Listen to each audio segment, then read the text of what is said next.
So you have Reggie, and he's what, about 10 weeks old? Yes. Okay, so new puppy in the house. And you've had a dog before this one, but it's been a while, right? Yeah, yeah. Charlie's 4. Okay. Mhm. So I know you were wanting to get started on some basic puppy training, but also there's been a little bit of challenges with the cat. So I think what we'll do is we'll start with the puppy training, a little bit on that, and then we will discuss the cat. Okay. So what did you want to start with first with the puppy stuff? Okay. We've been trying to work on our sit and down. I'm having a little. He seems to be doing okay with the sit. Okay. Start having a little bit of difficulty with the down. Okay. Well, I'll demo both the sitting down with my dog first, and then I'll let you work with him. Okay. Start with is she's in a standing position, and I'm going to take a piece of food and put it right on her nose, and it should stick there almost like a magnet. You should be able to move her head in all these different directions, or in your case, his head. Yes. You just want to do that to make sure you got the right treat. If the treat doesn't have a lot of smell to it, the dog might not be as interested, and it's going to be a little bit harder to do some of the luring. And I'm trying to keep her sideways so you can see me work her. All right, so what I'm going to do is take this food, put it on her nose, and I'm going to bring it right up between her ears and say yes or good girl the moment that little butt hits the table there. And I'm going to do it again. And I think you've already been working on this. I think this part's not going too roughly for you guys. Good. So that's pretty good. Once I've got the dog doing a sit, then I'm going to go ahead and work on the down position. Okay. And for that, I'm going to start the dog in the sit, and then I'm going to just take that lure and go very slowly straight down between her 2 front legs. Yes.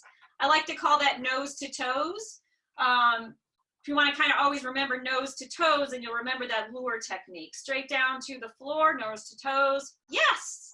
And then when she gets down there, I can say yes or good girl and release the treat. Now for some dogs, it's easier to go nose to toes and then bring the treat out.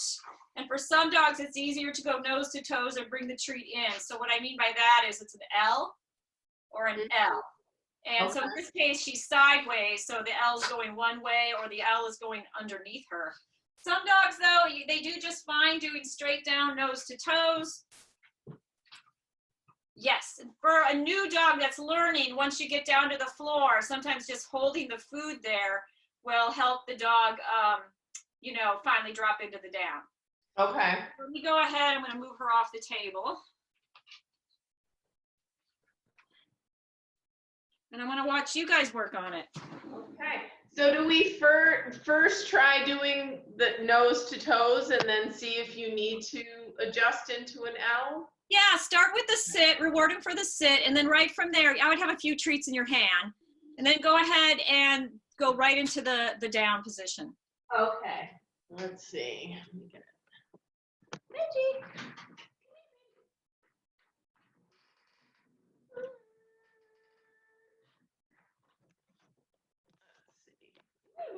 And I would just move him a little more towards your right leg. I could see him better if he's more on that side. Yep. Right there? Yep. Good. Okay. All right. Hey, Reggie, sit. Sit. Look.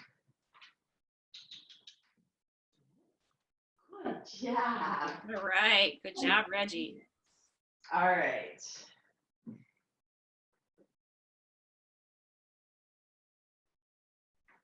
Oh, good. Good job. Very nice. So yeah, for him, it looks like if you just go straight down and hold it there, it looks like he'll drop into it. You may not have to do that L movement. Okay. Into the down. See if you can do another one. He's probably getting ready for his puppy nap. Yes, he is. All this talking, boring. Sit. Good job.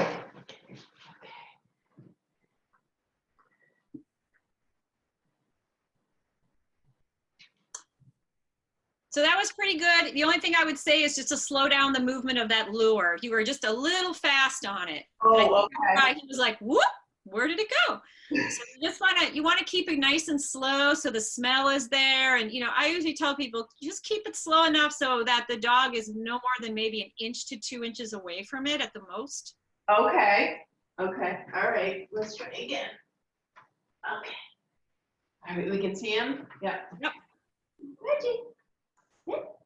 Good job. Good sit. All right. Ready?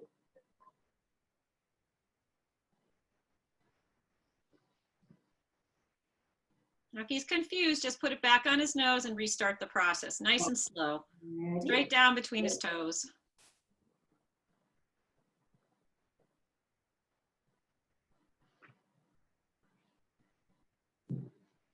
There you go.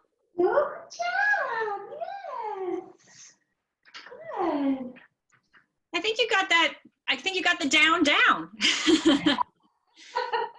You got any questions on doing that luring? I don't think so. So just keep working. He'll get quicker as we go along. Like, it seems like it takes him a while to. Yeah, that's pretty normal because he doesn't really quite know what he's supposed to do yet. But as you keep working on it, you should see him getting faster and faster. Okay. Education. And when that starts to happen, I would add the word down in there. Start saying down, and then start that lure. Once he gets better at it. Yeah, when he's a little faster. Okay. Less hesitation going on. Okay. And it seems like, so I have to wait till his whole body is on the ground, right? Like. Correct. Yeah. So I don't, unless you had to shape it, and shaping is a technique I use for some dogs that are really struggling with it. So in that case, I might just reward the dog for following with his head, but not getting his body into it. Okay. Your dog was fine. You were able to get the whole thing. So I would just stick with that. Okay. And I would just wait until he's like fully, I say the elbows and the chest have to be touching the floor. Okay. So make sure everything's touching, and then right away say your timing was pretty good. I mean, you waited it out nicely, and as soon as he was in that full down, you had your praise in there and gave him his rewards. That looked good. Okay, cool. So the other question, I think you were you're having some struggles with the cat and the dog. Yes. Well, he kind of likes to chase her a little bit. Okay. Not all the time, mostly, you know, when he's kind of in his energetic state, he'll chase after her and try and play with her. He's jumped on her a couple times when she's laying in her little kitty bed and wanting to try and play with her. I'm sure she wasn't thrilled about that. No, and I'm afraid she's gonna swat him. Yeah. So what I would recommend for that is, you know, first of all, he's doing what any typical puppy's going to do with a house cat. Luckily for you, your cat is used to dogs, not maybe been around a puppy in a long time, but at least has a dog experience. So she's not a cat that's bolting and running. And then you've got a problem there because now you've got a terrified cat, and then you've got the dog that's like, whoa, this is fun. Yeah. She doesn't seem to be necessarily afraid of him. Yeah. Yes. So the first thing I would say is make sure you got the house set up in a way so that you can manage the animals better. I would have a good gating system in place, whether you have expandable gates for open floor plans or, you know, doorway gates, and then make sure there's a way that the cat can get from room to room. So if you can set up low tables, something like that, where the cat can jump on the table and then get over the gate and get to the other side safely. So the cat has some elevated safety escape routes from puppy. Yeah. So that said, I would also have a, you know, as he gets older, you can even do a system where if he can't get under a spacing of the gate, you can have a little opening where the cat can go under the gate. But the other thing you want to do is keep a harness on him when he's around the cat with a little drag line. And that way, if he does run after the cat, you can at least kind of grab the line, because we don't want him to get reinforced for messing with the cat. You know, we don't want him to think that's a good time.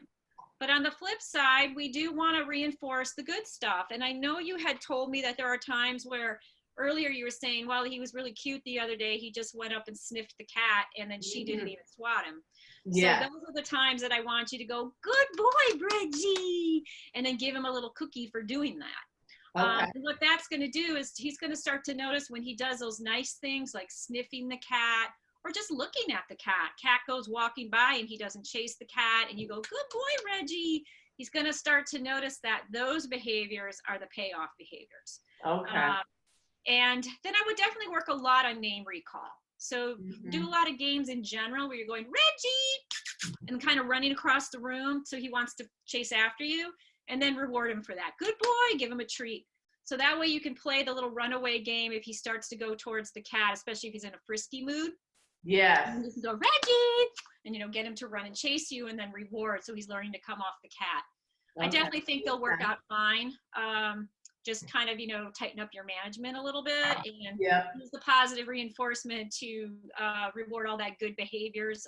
I have no doubt they're going to become friends, just like your cat's really good friends with your other dogs. So. Yeah. So does that sound like a good plan? Yes, makes a lot of sense when you say it. All right. So that's probably it for today. I'll see you next week on our next session. Awesome. Thank you, Jill. Okay. Bye. I'm trying to stop.